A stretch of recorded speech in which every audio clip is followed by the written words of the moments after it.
What I wish I knew at the factory gate, instead of just staring at that crippling utility bill, wondering how we'd manage the next price hike. Every month, it felt like a battle against unpredictable costs, a constant strain on our operational budget. The numbers just kept climbing, with peak demand charges hitting us the hardest, right when our production lines needed to be at their most active. It was a cycle of anxiety, one that made long-term financial planning feel like a shot in the dark. What I wish I knew in the board meeting, instead of trying to justify last quarter's surprise shock. Explaining why our energy expenditure had once again exceeded forecasts was becoming a painful routine. The board wanted predictability, stability. They wanted a strategy, not just a series of reactive measures.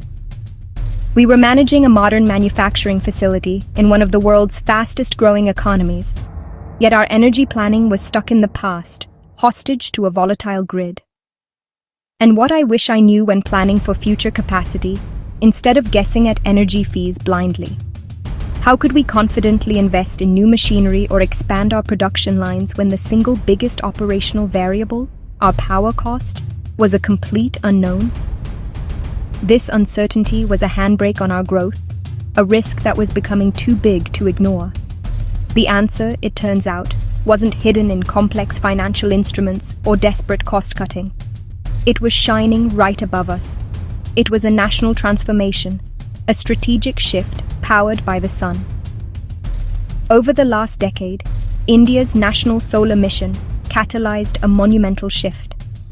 In just 5 years, the country added massive grid-scale solar capacity, turning vast, sun-drenched landscapes into powerful energy hubs.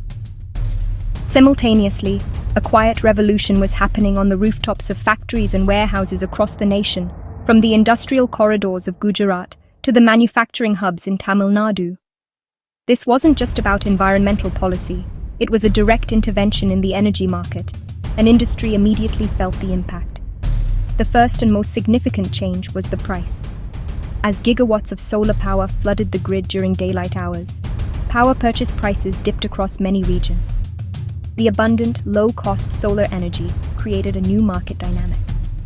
Suddenly, the most expensive time to buy power wasn't necessarily during the day. This fundamentally altered the economics of industrial energy consumption. Consequently, peak demand stress, the primary driver of those shocking bills, eased considerably during daytime hours. For decades, manufacturers had been forced to either pay exorbitant rates for daytime power or shift energy-intensive processes to the night. Solar changed the game. Many forward-thinking manufacturers began to shift their load, aligning their most demanding operations with these new daytime solar windows to capitalize on the lower prices. The result? Lower average energy costs materialized for many plants. Those smaller peak charges significantly reduced monthly bills, freeing up capital that could be reinvested into the business, into innovation, talent, and growth. This wasn't a marginal saving.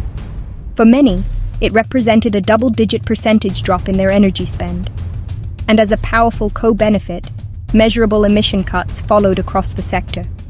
More daytime production, powered by clean energy, became common practice. The evolution didn't stop there. To bridge the gap between solar generation and round-the-clock demand, smarter energy storage use began to optimize daily energy flows. Companies started installing battery storage systems to capture cheap solar energy during the day and deploy it during evening peak hours or at night, further insulating themselves from grid price volatility. This new energy landscape also gave rise to innovative procurement models. New long-term power purchase agreements, or PPAs, emerged, explicitly tied to solar output. These contracts allowed factories to lock in predictable, low-cost electricity rates for 10, 15, or even 20 years, directly from solar power developers. This finally provided the long-term cost certainty that boardrooms had been demanding. Take, for example, a textile mill in Coimbatore. By shifting its dyeing and finishing processes, its most energy-intensive operations, to run between 10 a.m. and 4 p.m., it cut its grid electricity costs by nearly 30%. Or consider an auto components manufacturer near Pune, that signed a PPA with a nearby solar park. They now have 80% of their energy costs fixed for the next 15 years, making their financial forecasting incredibly stable. National solar policy moved the needle from reactive buying to a proactive energy strategy. It empowered Indian industry to take control, saving money while cleaning up operations nationwide. So, want to make your plant part of that shift? It's more accessible than you think. The first step isn't a massive capital investment. It's data. Start with a thorough daytime energy audit. Understand your consumption patterns hour by hour. Identify your most energy-intensive processes and when they run. This audit is your roadmap.